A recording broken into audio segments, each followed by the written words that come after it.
Graça e paz, paz de Deus. O que importa é que somos filhos do mesmo Pai, amém? Para quem não me conhece, sou o pastor Dudu.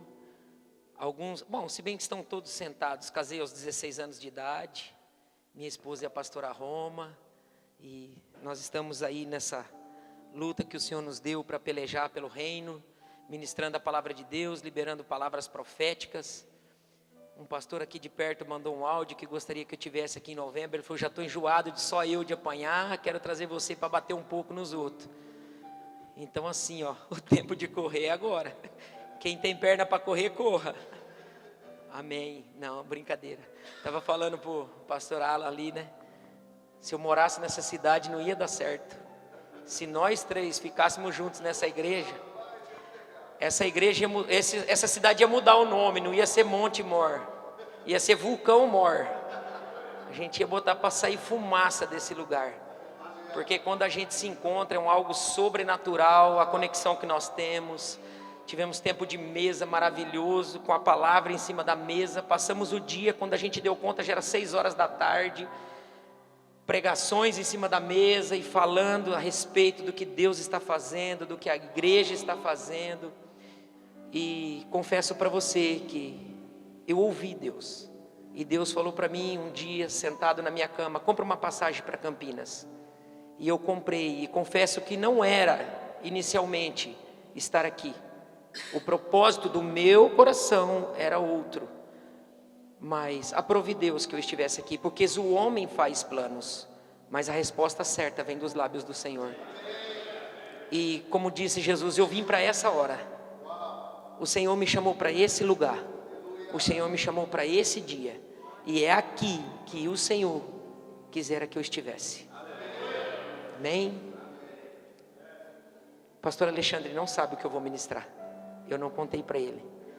Eu falei para a esposa dele, quando ele estava falando aqui sobre batalha, o povo de Jericó, e é disso que eu quero falar com vocês hoje. Eu pedi sempre que quando eu vou ministrar, eu peço para Deus uma confirmação do que Deus quer que eu ministre. E eu quero compartilhar com vocês algo que Deus tem falado ao meu coração. Porque a palavra de Deus em Hebreus, ela diz assim, que ela é como uma espada de 2 gumes. Ela corta, ela divide alma e espírito. Então tudo aquilo que nós olhamos, a palavra de Deus, ela tem uma verdade explícita e uma verdade implícita por trás daquilo que está escrito na letra. Tudo aquilo que o povo de Israel viveu e passou nas suas lutas e batalhas com espada na mão, nós passamos hoje no mundo espiritual. Porque Efésios diz, quando Paulo escreve a sua carta aos Efésios, ele diz: a nossa luta não é contra a carne nem contra o sangue, mas são nos lugares celestiais. São com principados, com demônios, com isso. E é sobre isso que eu quero ministrar com vocês essa noite. Porque nós precisamos entender as nossas batalhas. Só que apesar da gente olhar para a igreja de Monte Mor e ter várias pessoas, uns diferentes dos outros, realidades diferentes, uns casados, uns solteiros, uns orando para que Jesus não volte, uns já orando para Jesus voltar porque já casou, porque o solteiro ora para Jesus não voltar, né? Os solteiros que estão segurando a vinda de Jesus, tá? Pega aí, pastor. Então nós estamos nessa batalha constante. Alguns têm as suas batalhas, e aí a gente olha para uma igreja e é como se eu estivesse olhando aqui para um edifício com vários moradores.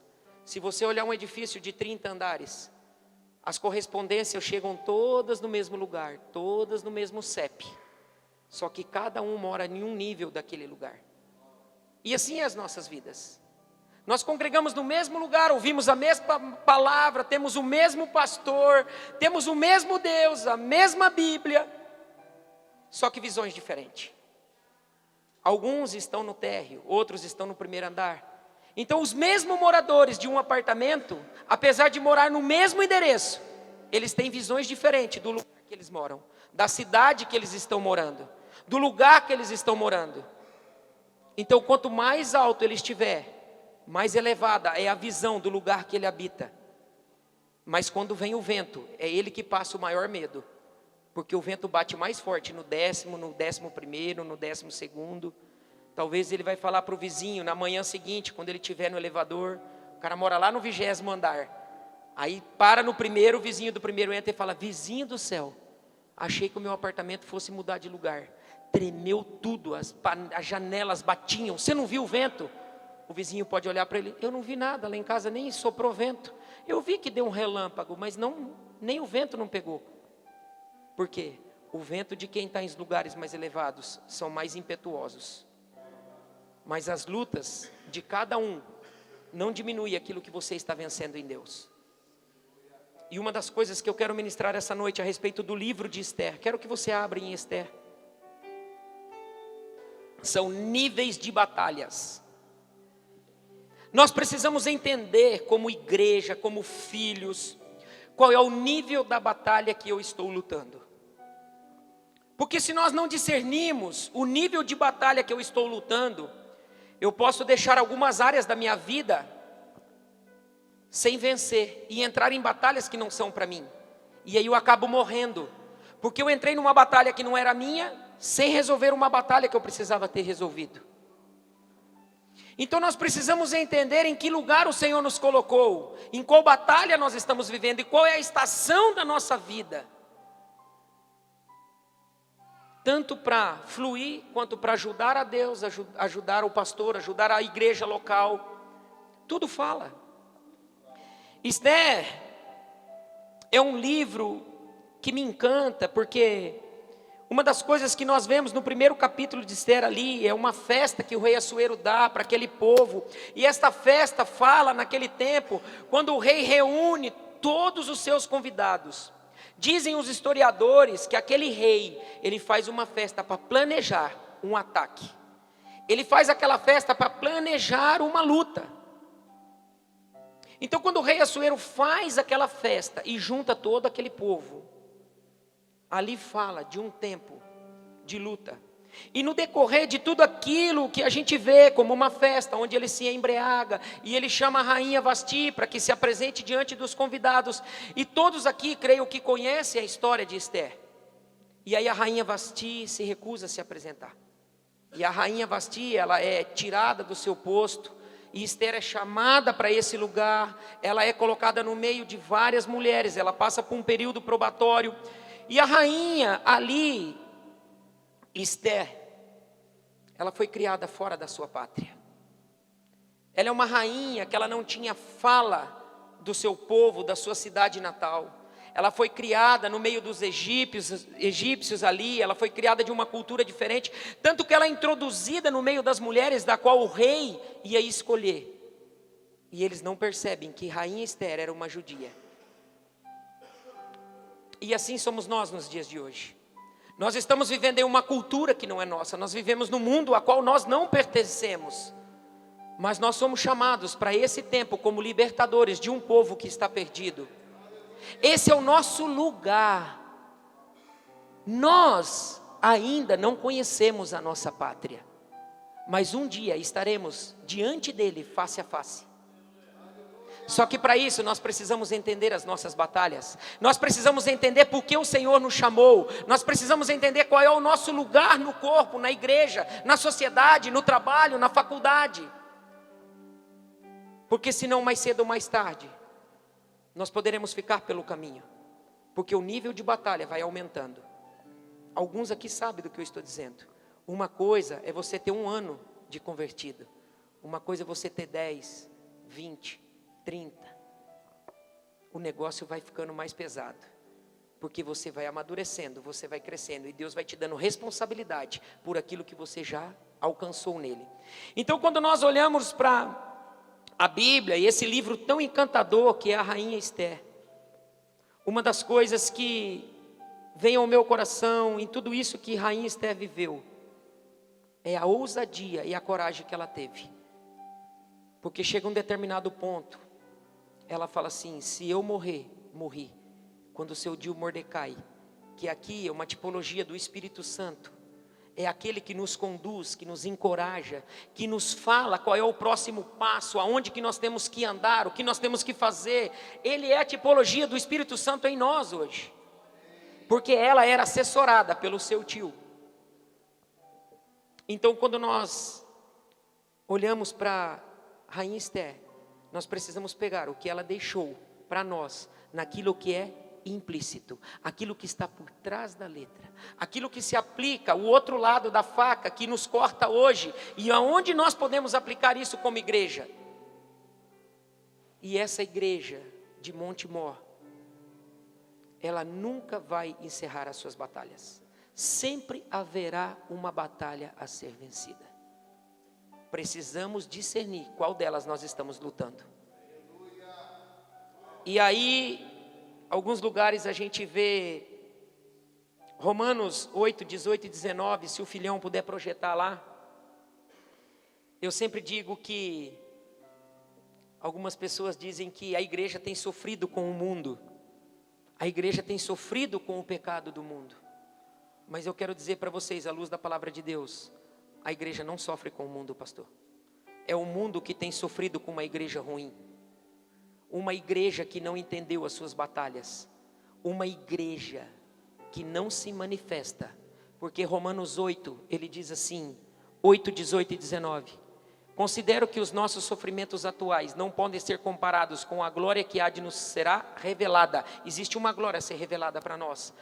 E aí ele diz no 19, a natureza criada aguarda com grande expectativa que os filhos de Deus sejam revelados. Quem que sofre pela falta da revelação de quem nós somos? A terra. A terra geme, diz algumas traduções, à espera da manifestação dos filhos de Deus. Então a igreja precisa discernir as suas batalhas, porque tem um mundo lá fora que está sofrendo por uma igreja ruim. Uma igreja ruim. Quero convidar você a abrir a Bíblia em Esther 7, de 5 a 6. E nós vamos discernir agora os níveis de batalha. Não, está ótimo aí. Não, Almeida. Não, mas está tranquilo, pastor. Nós precisamos discernir, e uma das coisas que eu quero começar falando com vocês, eu quero ser muito prático essa noite. Eu quero ser muito pontual, não quero tomar muito seu tempo, porque estava falando com o pastor esses dias. Nós nunca vimos tanta informação igual nós estamos vendo hoje. Uma internet que tem pregações, movimentações. Nós nunca fomos tão bombardeados por palavras. Só que nós temos um excesso de informação que comunica muito pouco e não transfere nada. Porque evangelho é transferência. Quando Jesus diz, aprendei de mim, que sou manso e humilde.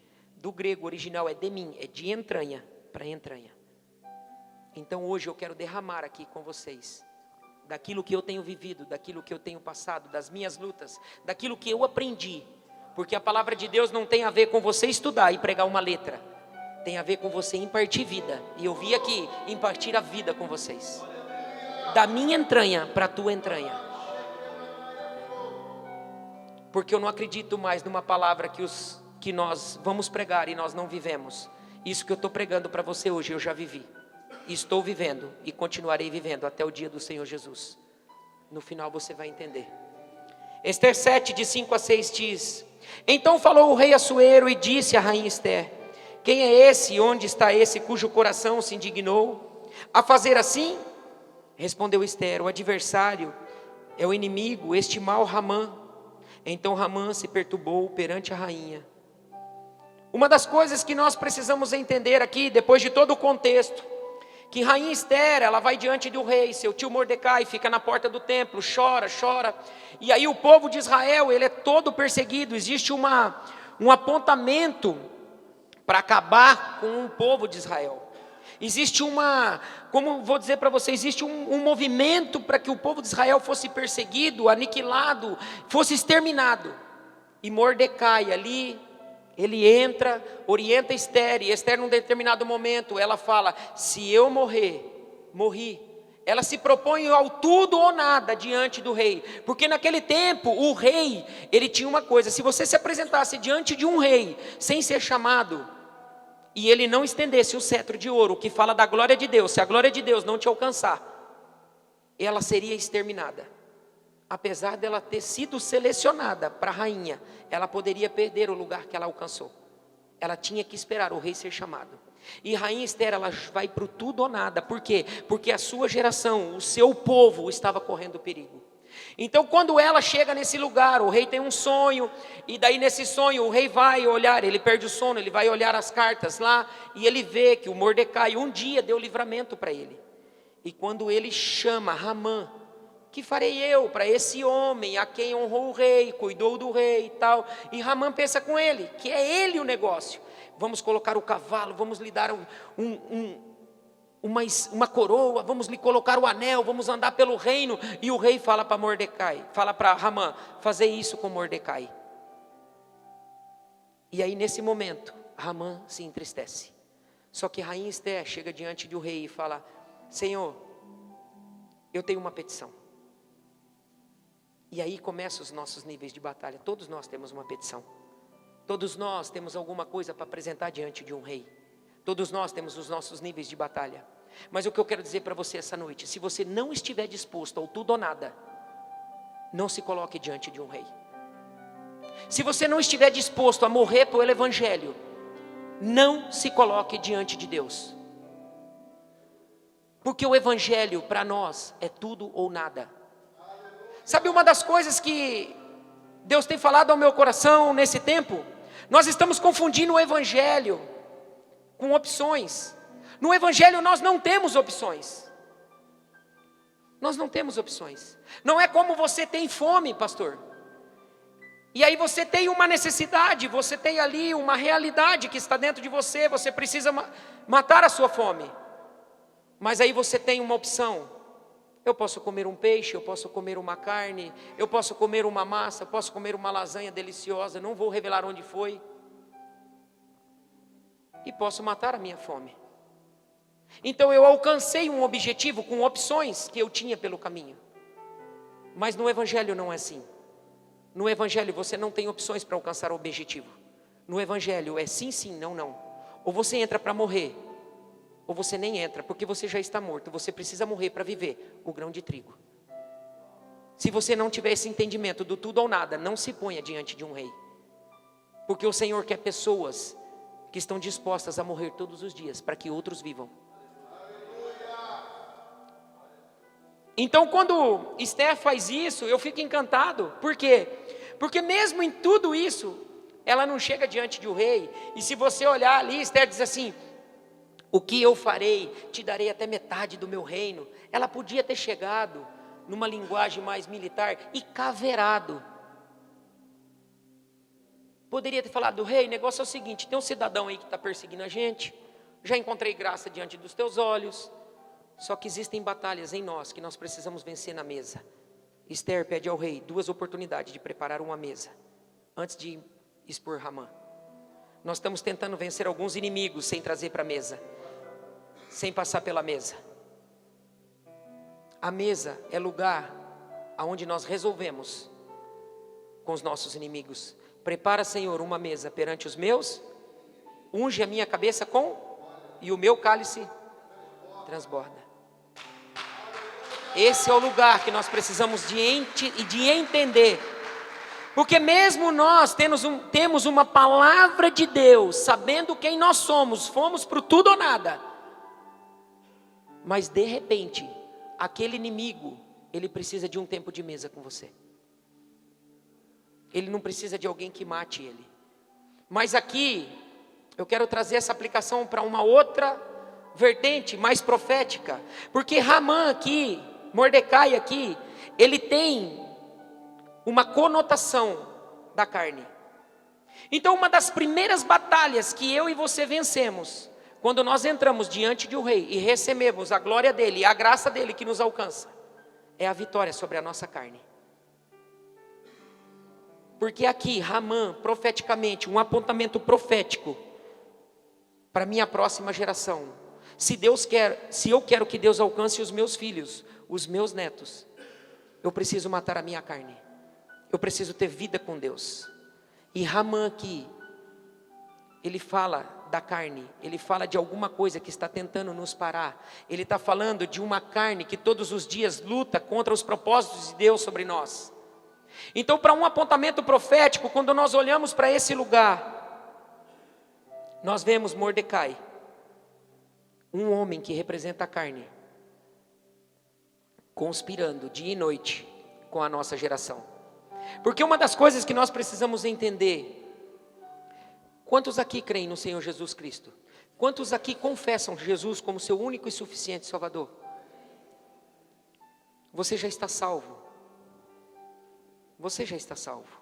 O que o diabo está tentando comprometer é a sua geração, não mais você. Porque com você ele não pode perder mais. Ele quer comprometer a tua geração. Então por isso todos os dias nós precisamos lutar com a nossa carne. Matar o nosso eu. Confessar a Cristo. Entrar nesse lugar de morrer todos os dias. Para que a nossa geração viva. Esse é o lugar que nós precisamos entrar. Então a primeira batalha de um homem e de uma mulher que se coloca diante de Deus é a nossa carne. Muitos que estão em nosso meio não venceram nem a primeira batalha, que é pessoal, sobre a própria carne, fala do pecado que habita em nós.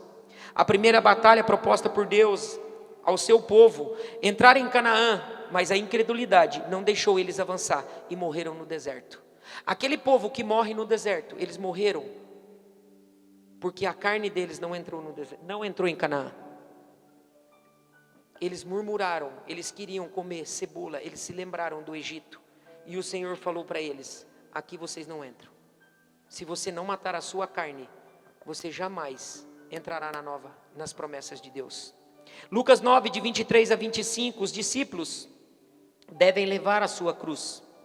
Dizia a todos: se alguém quer vir após mim, a si mesmo se negue. Dia e noite tome a sua cruz e siga-me. Pois quem quiser salvar a sua vida, perdê-la-á. Quem quiser perder a sua vida por minha causa, este a salvará. Que aproveitará o homem ganhar o mundo inteiro, e se vier a perder-se ou causar dano a si mesmo. Quem quer ganhar a sua vida, perdê-la-á. Você entendeu que no Evangelho você entra para perder? Começando pela mortificação da nossa carne.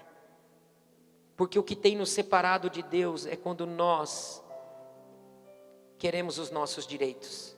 Quando nós reivindicamos os nossos direitos, nós começamos a dar sinal do velho homem. E aí paramos de frutificar. E não estamos pensando na nossa geração. Esther 4,14, ele diz: porque se todo te calares, de outra parte se levantará para os judeus socorro e livramento, mas tu e a casa de teu pai perecerei. E quem sabe, não por conjuntura, como esta é que foste elevada a rainha?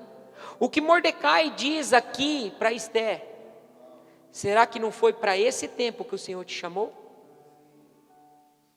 Eu quero perguntar para você que está aqui essa noite: por que Deus salvou você primeiro na tua casa? Por que Deus está fazendo uma obra na sua vida? Por que você está sentado aqui essa noite ouvindo essa palavra e muitos da tua casa não estão? Será que não foi para essa hora que o Senhor te chamou? Para morrer e sacrificar por aqueles que ainda não entenderam? Ou por aqueles que ainda não sabem a perseguição que terão no último dia? Porque quando a palavra de Deus nos diz o grande e terrível dia do Senhor, por que grande e terrível? Você já se perguntou? Lembra de Noé? Para Noé foi um grande dia, com sua família celebrando dentro da arca.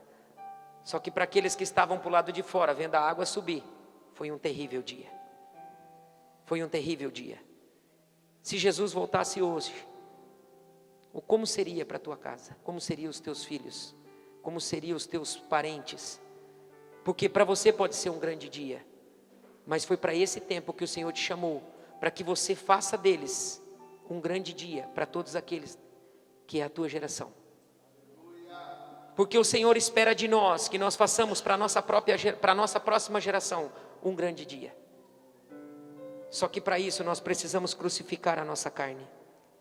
Para isso nós precisamos. Tiago 4, de 7 a 8 diz: sujeitai-vos portanto a Deus, mas resisti ao diabo e ele fugirá de vós. Chegai-vos a Deus e ele se chegará a vós outros. Purificai as mãos, pecadores, e vós sois de ânimo dobre, limpai o vosso coração. Esse é o primeiro nível de batalha.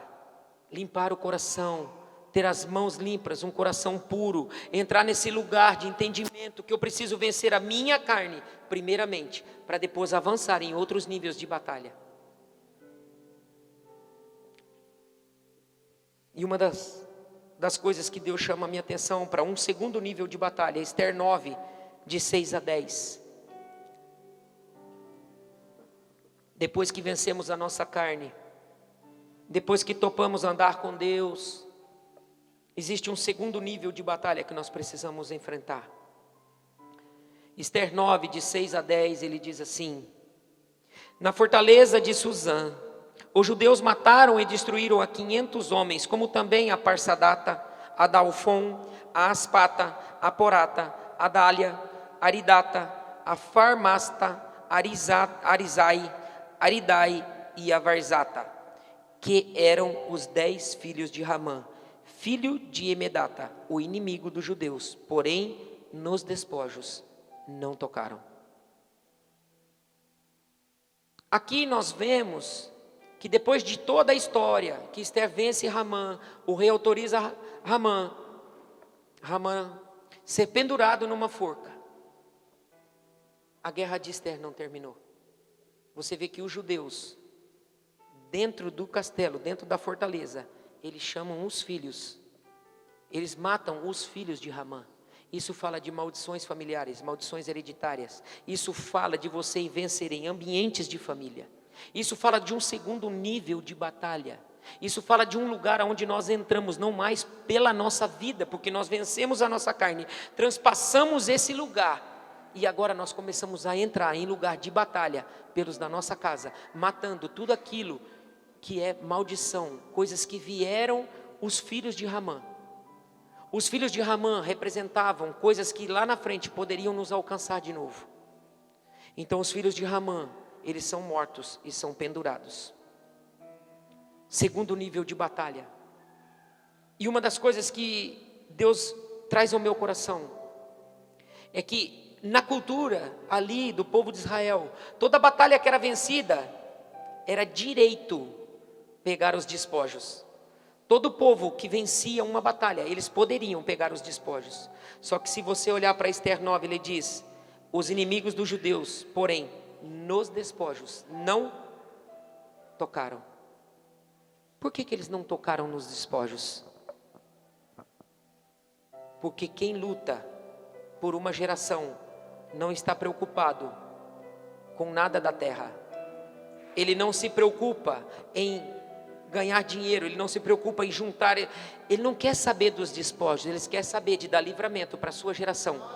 Ele não está preocupado em ser entesourado, não é o que eu posso ganhar, não é o que eu posso receber. Eu vou entrar nessa batalha, porque depois dessa batalha eu vou receber alguma coisa. Não, eu vou entrar nessa batalha, mas eu não vou ficar com nada dessa batalha, porque eu estou lutando não para adquirir, senão para que a minha posteridade seja alcançada pelo Senhor. Isso é uma igreja, é um povo que entendeu os níveis de batalha. Só que daí, meu irmão, o caldo vai ficando grosso. À medida que vencemos algumas batalhas, vamos sendo promovidos a outras. Agora o povo não tinha mais Ramã os perseguindo, mas tinha os seus filhos que haviam ficado. Isso fala de espíritos familiares que precisamos discernir e vencer, maldições que precisamos parar em nós. Parar em nós. No capítulo 3 entra um vilão e apresenta um personagem faminto do poder chamado Ramã, o Agadita, traçando seus ancestrais através das escrituras. Descobrimos que o Agadita era um amalequita. Amaleque era um grupo de descendentes de Esaú, contra quem Deus disse que faria guerra para sempre. Num determinado tempo, o rei Saul, ele é promovido a um lugar de briga e eliminar Amaleque, mas ele não elimina Amaleque. E depois, mais tarde, esse Amaleque aparece na vida de Ramã, porque ele era descendente. Se Saul tivesse obedecido, talvez Ester não estava passando por isso. Não brinque com espíritos familiares. Não brinque com demônios que assolam as nossas famílias. Os demônios que perseguem a nossa casa, eles precisam ser eliminados. Não basta somente nós nascermos de novo. Não tem a ver com a salvação pessoal. uma vez que eu já venci a minha carne, agora tem a ver com eliminar demônios que perseguem a minha casa e a minha família. E isso fala de obedecer a palavra de Deus na sua totalidade. João 8, de 30 a 32.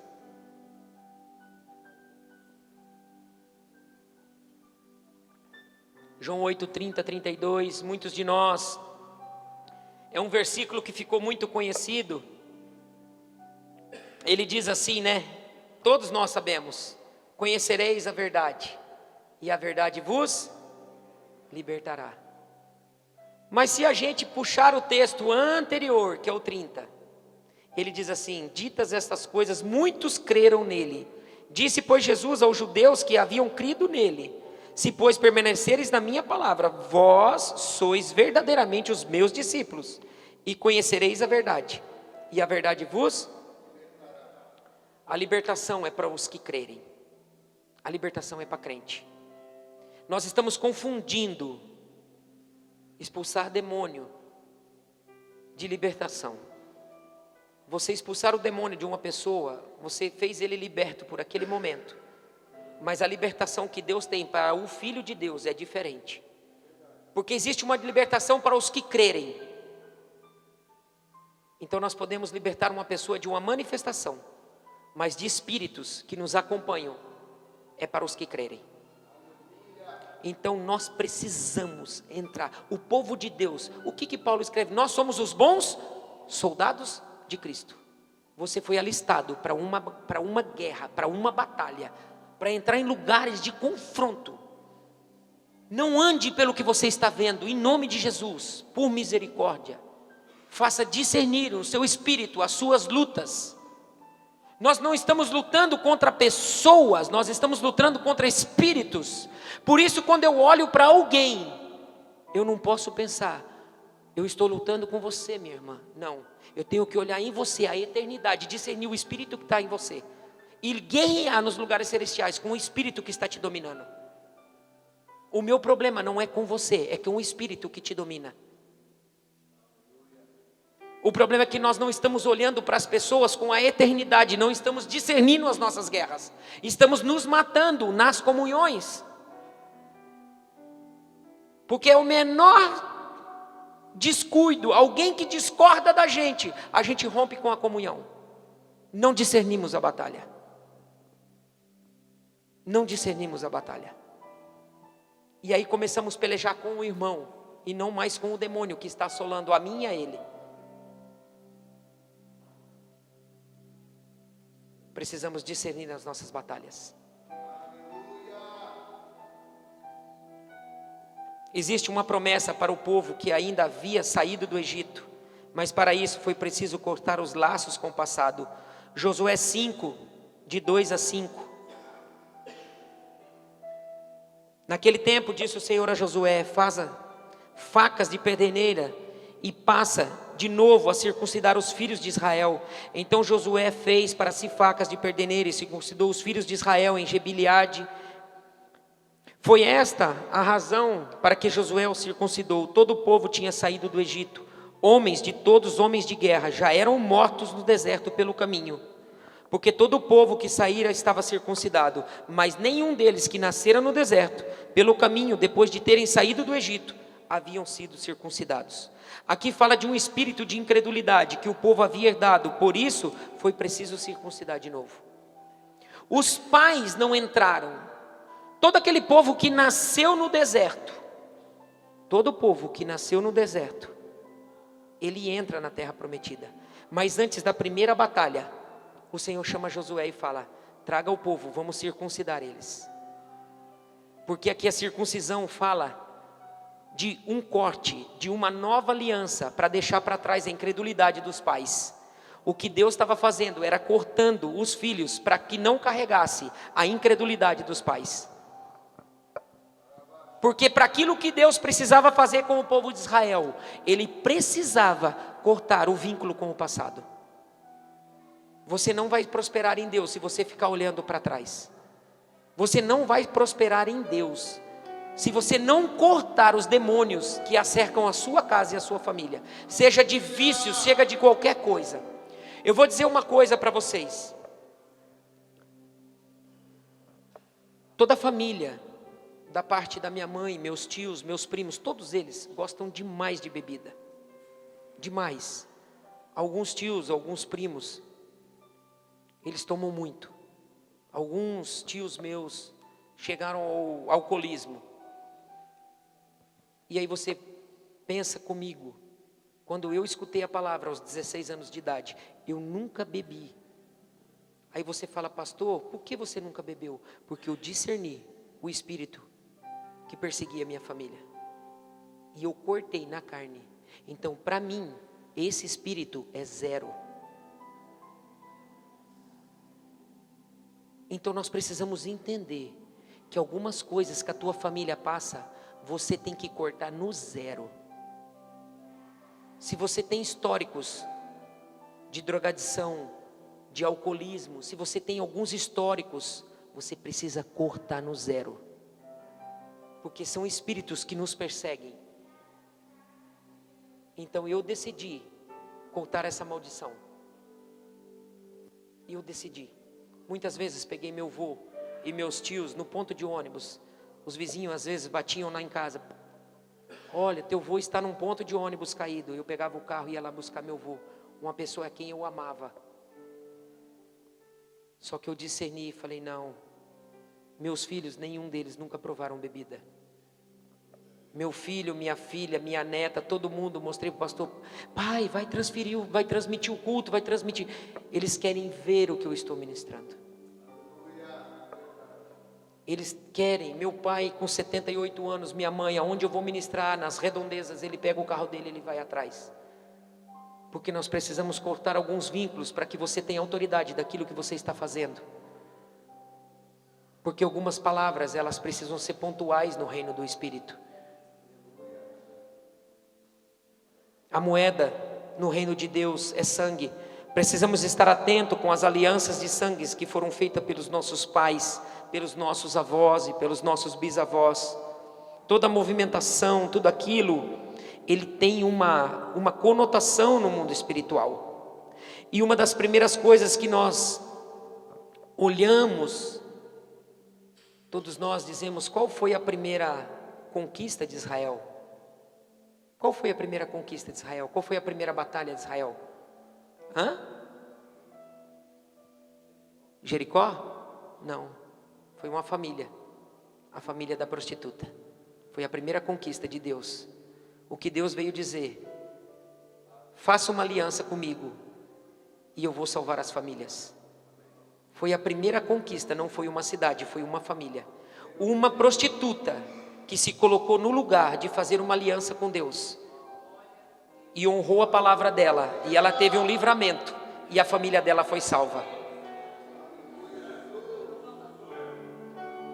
Se você se colocar nesse lugar, não importa por onde você já passou, por o que você já sofreu, você tem nas tuas mãos esse lugar de remir toda a tua casa. É uma promessa de Deus para mim e para você. É uma promessa de Deus para mim e para você. Se nós fizermos uma aliança com Deus, Ele vai remir a nossa casa.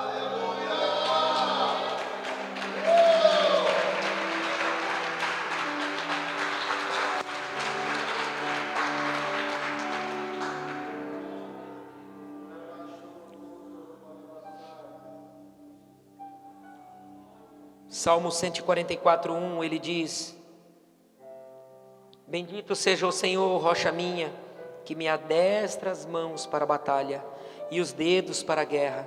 Davi entendeu que era um homem de guerra, e o resultado disso, seu filho Salomão se tornou o homem mais rico e mais sábio da história. Salomão significa paz. O dia que nós entendermos que somos homens de guerra, os nossos filhos serão como Salomão, chamados de paz. Porque um pai ou uma mãe que entra para guerrear, os filhos terão paz. Salomão só foi o homem mais rico e mais sábio da terra porque teve um pai guerreiro.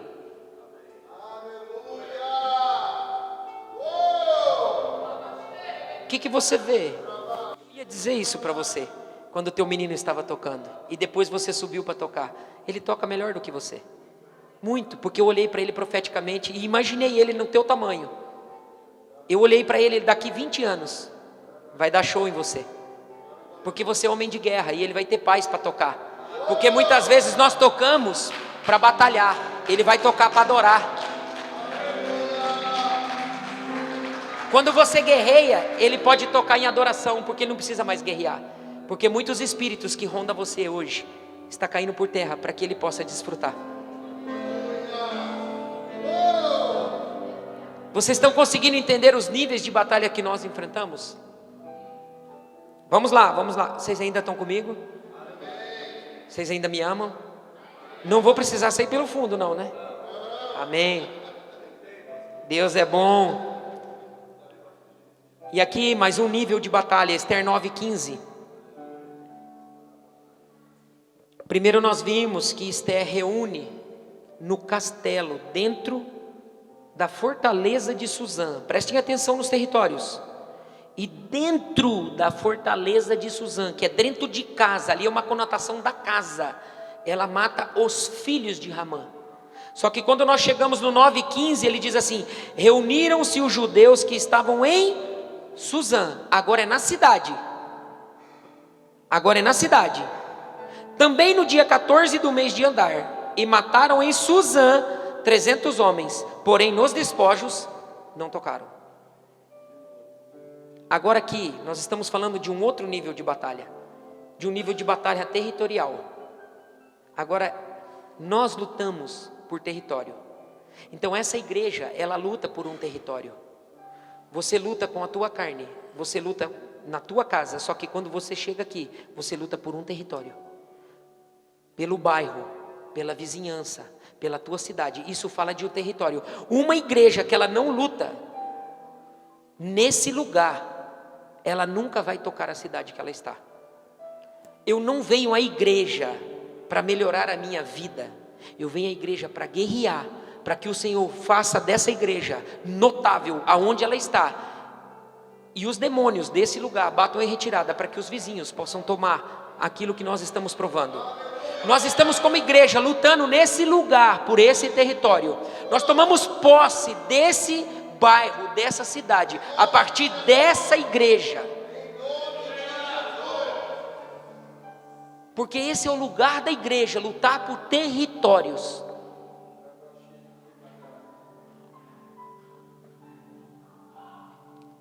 Aqui é quando nossas lutas passam a ser por territórios. Pode começar em um local, pode ser em um trabalho, uma comunidade, uma escola, bairro, cidade, cargos públicos, na igreja, exercendo um ministério. E uma das coisas que nós precisamos entender, e é uma palavra que Deus colocou muito forte ao meu coração: por que nós temos muito problema quando nós começamos a olhar para a parte gerencial da igreja? Pessoas que trabalham na igreja, pessoas que tocam no altar. Porque todas as vezes que você se coloca nesse lugar de servir na igreja, o mundo espiritual entende que você está lutando por um território. E se você ainda não venceu a tua carne, você ainda não venceu na tua família, você vai tomar tinta aqui. Porque você está se colocando num lugar de batalha, de território, sem ter vencido guerras anteriores. Por isso que muitas pessoas a gente pega, coloca no ministério e de repente a gente mata a pessoa. A pessoa vai levada num lugar de batalha que ela não está preparada, e aí ela se arrebenta. Por isso eu vou dar uma palavra para essa igreja, todos aqui que trabalham na igreja, todos os diáconos, obreiros, pessoas do louvor, aqueles que têm intenção de ajudar. Alinhe a sua vida, mate a sua carne, vença na sua casa, para depois assumir territórios de batalha. Porque você não está sujeito a ir para o campo de batalha e morrer lá, se você não estiver com a sua vida bem resolvida. Você precisa estar sarado para entrar nesse lugar de território de batalha.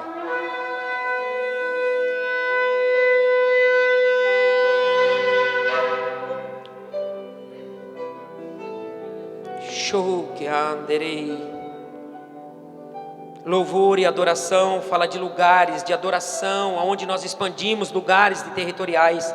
Davi tocava, expulsava o demônio de Saul. Somos feitos do pó da terra. Deus vinha no Éden, mas pecamos e perdemos esse lugar. Agora nós somos a terra a quem Nós aqui adoramos. Então quando você vem nesse lugar, você vem para adorar a Deus, os céus se abrem e nós ganhamos os territórios. Porque nós somos o Éden de Deus, nós somos feitos do pó da terra. Então quando o Espírito Santo de Deus está aqui dentro, eu venho para esse lugar para batalhar. Não para pegar uma palavra para minha vida ficar mais fácil na segunda-feira.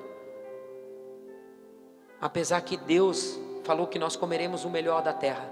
Sabe quando nós somos edificados? Quando você entra no teu quarto, fecha a tua porta, e o Deus que te vê em secreto. Lá é lugar de se alimentar. Lá é lugar de se alimentar. Aqui é lugar de pegar a espada, vir aqui sarado e falar: Deus é comigo. Eu estou nessa igreja para lutar por esse território. Eu entendi o lugar que eu estou. E eu entrei aqui com um propósito: ser um com os irmãos no lugar dessa batalha. Somos um para batalhar por esse território. Somos um exército.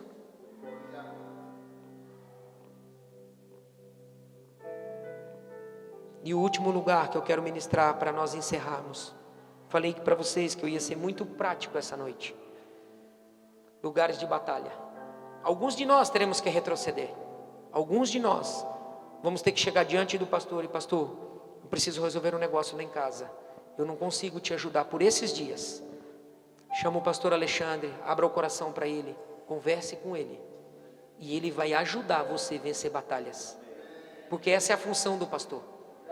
Ajudar você a vencer as suas batalhas. E você ajudar o pastor sarado a vencer as batalhas da igreja. Ninguém põe um soldado despreparado na frente de batalha. Primeiro se treina para depois colocar ele para a guerra. Muitas pessoas precisam retroceder para serem treinadas para o que Deus quer fazer em Monte Mor a partir desta casa. Eu já cheguei aqui sonhando, irmão. Eu já falei para o pastor: ó, aqui dá para fazer um negócio, aqui dá para fazer dá para fazer assim e tal. Rapaz, você não tem ideia, se eu morasse aqui o negócio ia ferver junto com esses três aí, com esses dois aí, com vocês. Porque eu sou maluco. E eu achei mais dois malucos. Porque o reino de Deus não é por aquilo que a gente vê. Não é aquilo que a gente vê. Não é. E você vai entender quando eu falar agora desse último nível de batalha. Porque muitas vezes nós não entendemos a direção que nós estamos caminhando. Porque nós moramos no mesmo lugar, mas temos visões diferentes. Moramos no mesmo edifício, mas a panorâmica é diferente para cada um de nós. Cada um na sua batalha. Vamos lá, Esther 9:16, para que nós possamos encerrar. Diz assim: também os demais judeus que estavam nas províncias do rei. Você viu que agora aumentou, é nas províncias. Agora ele está dizendo sobre todo o reinado, ele está falando de reino. Ele está falando de um lugar mais elevado. Se reuniram e se dispuseram a defender a vida. E se tiveram sossego dos teus inimigos, e mataram a 75.000 dos que odiavam. Porém nos despojos não tocaram.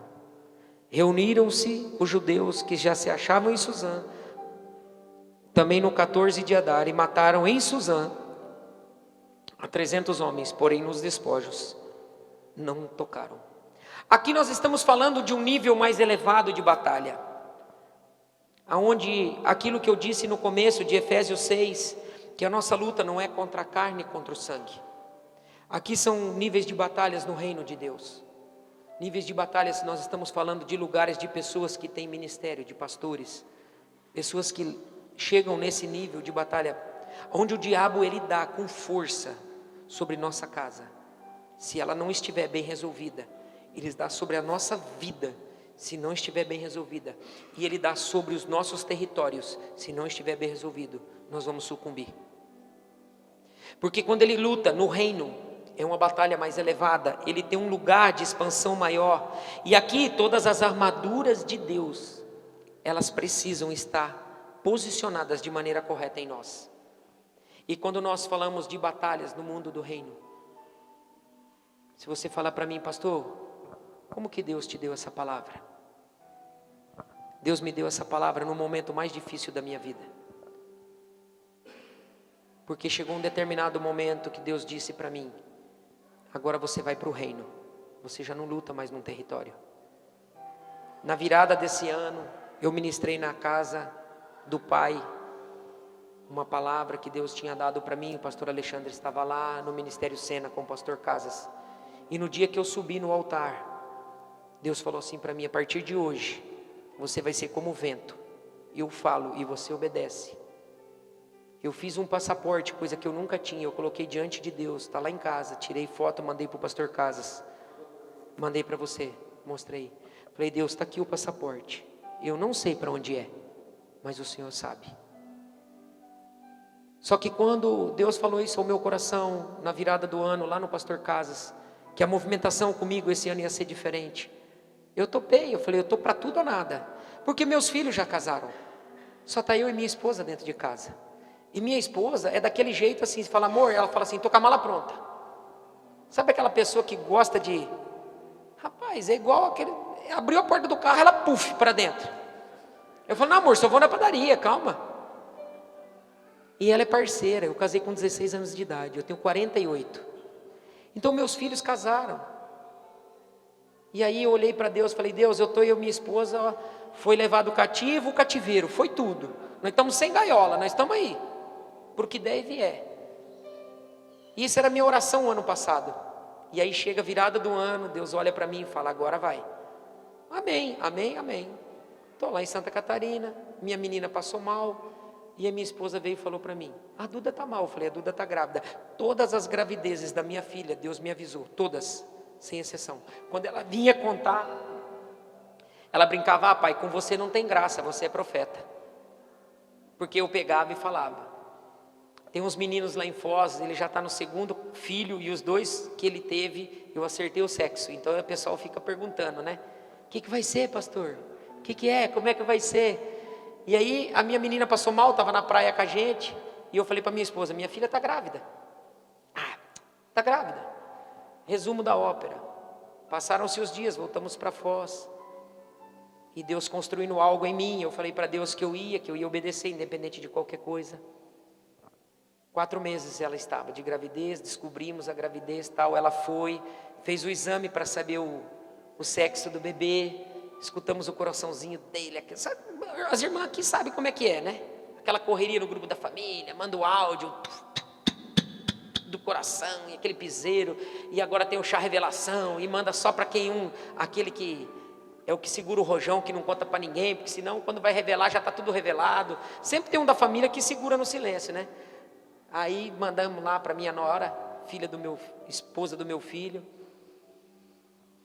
E daí, uma semana antes da gente revelar, a minha filha: não estou bem, vou no médico. Chegou no médico com 4 meses, o médico falou: o nenê parou. Já faz uma semana, não desenvolveu mais. E você perdeu o bebê. Agora nós precisamos fazer o procedimento. Liguei para o pai, chorando, para o pastor Casas, expliquei a situação.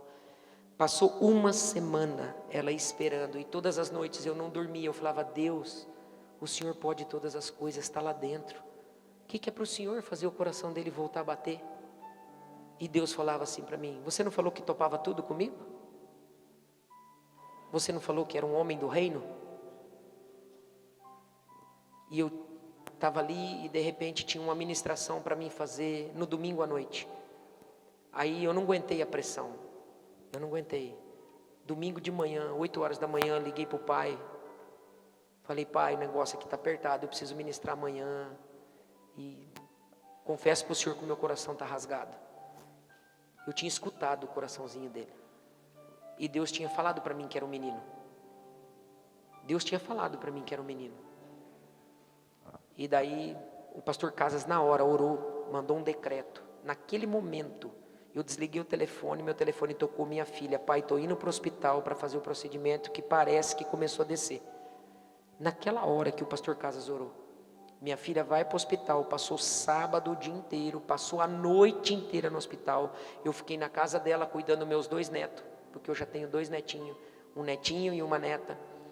Quando ela chega domingo de manhã em casa, ficamos com ela, passamos o dia de luto chorando. Aí eu cheguei para ela, falei assim para ela: filha, o pai queria falar uma coisa para você. O pai precisa pregar hoje à noite. Aí eu preciso, como está teu coração?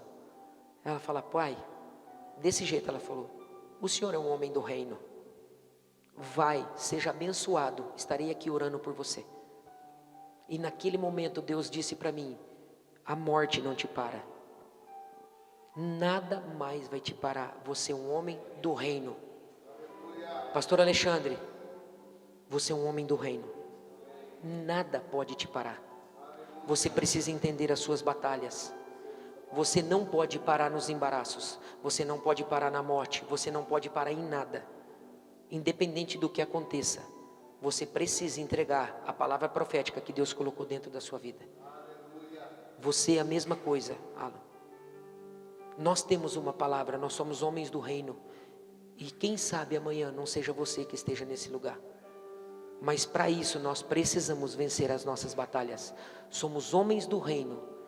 Eu fui ministrar naquela igreja e liberei a palavra. Quando eu terminei de liberar a palavra, fui para o carro. Quando eu fui fechar a porta do carro, a pastora da igreja veio e abriu a porta do carro. Pastor, preciso falar com você. Eu falei: fala, pastora. Ela começou a chorar desesperadamente. O Dudu estava comigo, o menino do teclado. Ela falou assim: ó, você estava dentro do meu quarto ontem à noite, enquanto eu conversava com meu esposo. Toda a palavra que você pregou foi para mim. Ontem eu estava desistindo da igreja. Eu falei para o meu marido escolher eu ou a igreja. Hoje eu entendi, ela falou, a tua palavra me libertou. Eu entendi o lugar que eu tenho que estar. E aí quando eu fecho a porta do carro, Deus falou para mim: viu porque você não tem mais o direito de parar? Nós não temos mais o direito de parar. Nenhum de nós temos o direito de parar. Seja por um reino, seja por um território, seja pela família, ou seja por você mesmo que já foi alcançado. Nós não temos mais o direito de parar. Nós não temos o direito de parar por aquele que não parou. Porque ele disse: pai, se for possível, passe de mim esse cálice. Mas não cumpra a minha vontade, cumpra a sua vontade. Então Deus, está difícil, é doído, mas que se cumpra a sua vontade e não a minha. Nós estamos aqui para o tudo ou nada. Montemor, nós estamos aqui para o tudo ou nada. Que os demônios escutem, a igreja Mevan de Montemor está aqui para o tudo ou nada. Nós vamos lutar no reino, nós vamos entrar nesse lugar, nós vamos desbancar o inferno nesse lugar. Nós não vamos parar. Nós entendemos as nossas batalhas. Coloque-se de pé. Pastor Alexandre.